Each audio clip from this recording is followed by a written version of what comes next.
La Luz del Mundo es una iglesia que tiene presencia en 58 países. Nació en Guadalajara, Jalisco. Se dice que es la segunda práctica religiosa más importante en nuestro país después del catolicismo. Les agradezco muchísimo a Almudena. Muchas gracias por estar aquí con nosotros. También a Almudena Barragán y al periodista que tengo gran estima, Elías Camagui. Muchas gracias por estar con nosotros. Se han echado ustedes una investigación seria, política, no solo religiosa, de uno de los casos más interesantes de los últimos tiempos. Bienvenidos a Ras de Tierra. Gracias, Ricardo. Muchas gracias.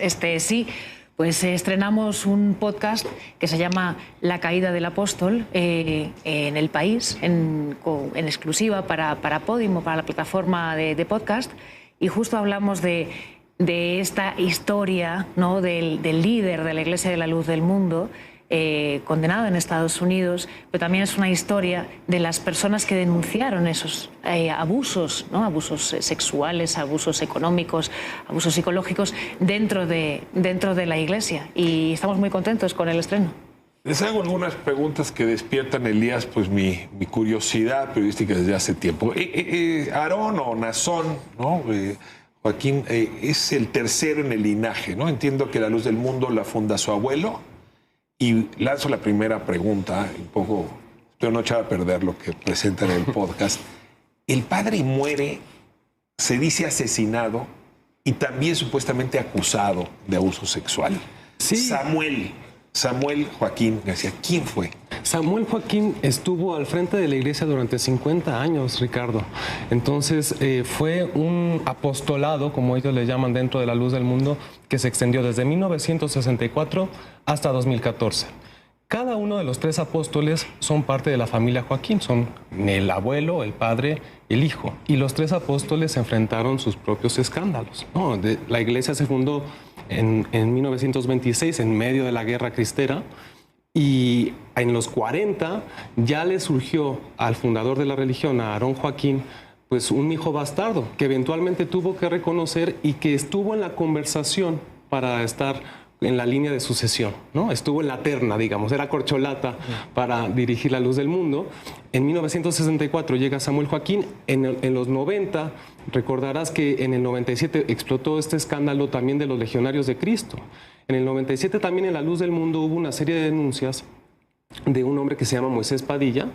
Y Moisés Padilla denunció que había sido abusado directamente por Samuel Joaquín, al igual que con otras, creo que 5 o 6 mujeres.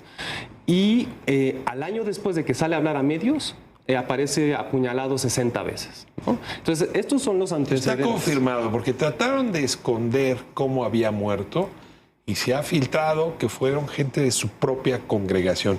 ¿Ustedes, Almudena, pudieron corroborar que al padre de Naasón lo mató gente de su propia congregación? No hemos corroborado esa información, pero lo que estaba contando Elías de Moisés Padilla sobrevivió a ese ataque, tuvo que exiliarse en Estados Unidos y aunque se denunció en aquella época, obviamente no pasó nada por todas esas conexiones políticas y económicas que la Luz del Mundo ha tenido desde hace décadas. Precisamente con Samuel, con el padre del actual apóstol Naasón, es cuando la Luz del Mundo se hace grande, cuando la Luz del Mundo se hace poderosa y refuerza, ¿no?, esa injerencia política, social y económica que tenía en México y la extiende hasta Estados Unidos, ¿no? Y de aquellos polvos, estos lodos que tenemos hoy respecto a la Iglesia de la Luz del Mundo. Hay una colonia en Guadalajara, otra acá en Puebla, pero la de Guadalajara tiene 15 hectáreas y se dice que fue donación de algún gobernador.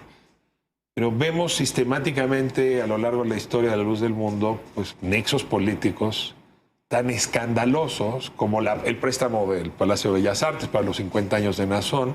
Y luego estos discursos, revisaba ahora 35 discursos de diputadas y diputados para festejar en el Congreso de la Unión los 50 años de este individuo. Sí estamos hablando de un nexo político del cual es necesario hablar. Muy evidente, sí, las conexiones políticas de la Iglesia se extienden durante décadas y por todo el continente, ¿no? Esto que tú mencionas de Hermosa Provincia, que es como se llama esta colonia en Guadalajara, es muy importante porque en los primeros años de la Iglesia les permitió construir una relación clientelar Eusebio Joaquín, que es el verdadero nombre de Aarón, el fundador de la iglesia, estuvo en la Revolución Mexicana. Y eso le permitió estar en contacto con varios líderes que después se volvieron, por ejemplo, gobernadores de Jalisco y eran caciques muy importantes. ¿Qué quiere decir? ¿Le aportaban votos? Sí, era un intercambio, digamos, ellos decían, ¿sabes qué? Necesito luz, agua, escuelas para la colonia y a cambio te doy 50,000 votos, 100,000 votos. ¿Estarías tú diciendo que Morena, porque es Morena quien apoyó a Nazón en este tema de Bellas Artes, en estos discursos, recibió votos clientelares de la Luz del Mundo? No, porque en la elección de 2018 ellos estaban apoyando a MID, es lo que nos dicen nuestras fuentes. Llega Bellas Artes, que fue en 2019, y tenían 3 diputados en ese entonces. Una diputada por Movimiento Ciudadano, un diputado por el PRD y un diputado por Morena. Y tenían un senador por el Partido Verde, ¿no? O sea, era una bancada diversa, podríamos decirlo así. Y después se dan cuenta, la Luz del Mundo siempre ha ido con quien está el poder, ¿no? Se parece a algunos actores políticos que tenemos en mente, ¿no? Entonces, cuando ya se consolida el poder de Morena, se da la migración. Hoy siguen teniendo estos 3 diputados, los 3 son parte de Morena. El senador sigue siendo del Partido Verde, que al final de cuentas es parte de la coalición gobernante, ¿no? Pero es una relación acomodaticia con el poder. Antes era Morena, antes era el PAN, antes era el PRI, antes era Movimiento Ciudadano, el Bronco, Margarita Zavala. Todo el mundo pasaba por la Luz del Mundo cuando quería hacer campaña en Guadalajara. Ahora, Manuela, dicen, digamos, los datos que sí estaríamos ante la segunda fuerza religiosa del país. Primero te pregunto si esto es correcto y de paso que nos cuentes por qué la investigación se hace en Estados Unidos y no en México, donde surgió, donde buena parte de las denuncias se presentaron. ¿Y qué denuncias recibió Nazón allá en California? Sí, es una iglesia muy poderosa, con un número muy grande de fieles. Es la iglesia, yo creo que después de la Iglesia Católica, ¿no?, como más poderosa y de mayor injerencia en México. Y bueno, la respuesta a tu pregunta de por qué el juicio es en Estados Unidos, además de que las víctimas eran estadounidenses y los abusos se cometieron allí, también tiene que ver con otros juicios que hemos visto, como en el caso del Chapo Guzmán o el caso de Genaro García Luna, donde al final se recurre a la justicia en el vecino del norte, en Estados Unidos, para que realmente, ¿no?, esa justicia camine.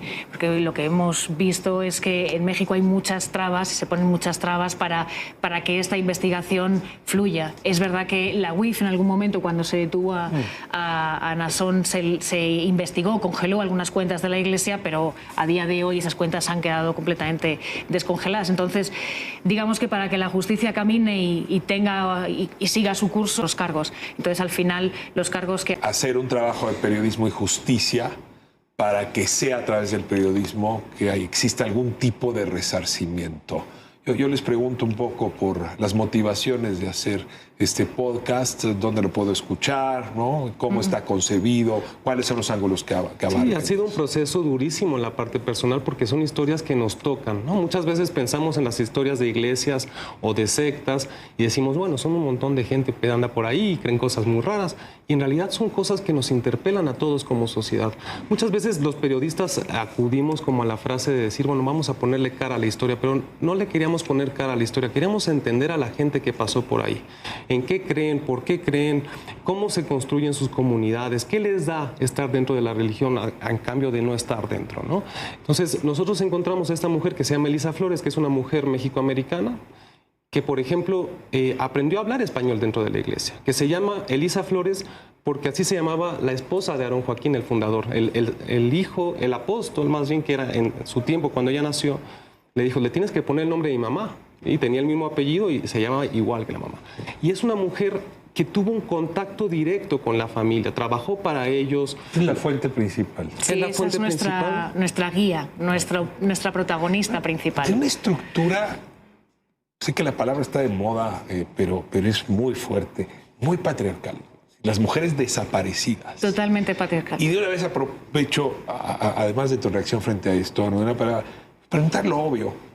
¿Por qué resulta que estas sectas o estas órdenes religiosas son tan propicias justamente para los abusos de orden sexual? Bueno, yo creo que tiene que ver justo con esa normalización de la violencia hacia las mujeres, de considerar a las mujeres ciudadanas de segunda categoría, integrantes de segunda categoría. Las mujeres dentro de la luz del mundo se encargan de las tareas básicamente de cuidados.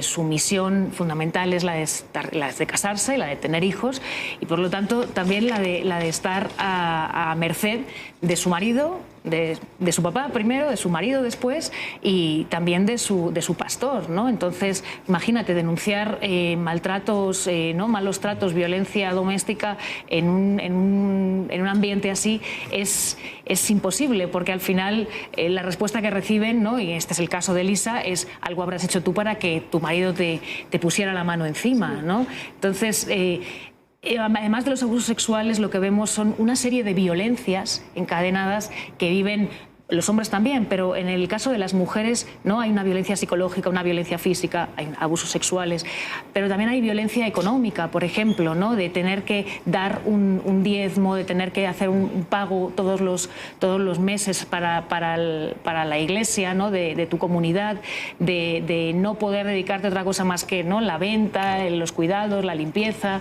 Sí, pues es una buena regla, ¿eh? Si uno va a decidir meterse a una secta, a una orden, hay que preguntar qué lugar ocupa la mujer en ese lugar.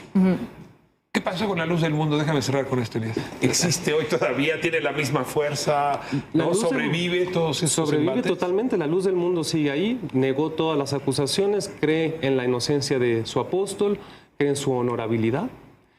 Sigue teniendo esas relaciones políticas, sigue teniendo un imperio económico inmenso, recibió un golpe muy importante, y eso es lo más importante. Todos los testimonios que han salido a la luz hacen que la iglesia deje de estar en la oscuridad, Ricardo. Ya no está tan desconocido, ya no son un grupo de gente que están ahí, es una mega iglesia, y son una iglesia que está constantemente en el centro de la polémica. Entonces los invitamos a escuchar este podcast en la plataforma de Podimo y en la página del País.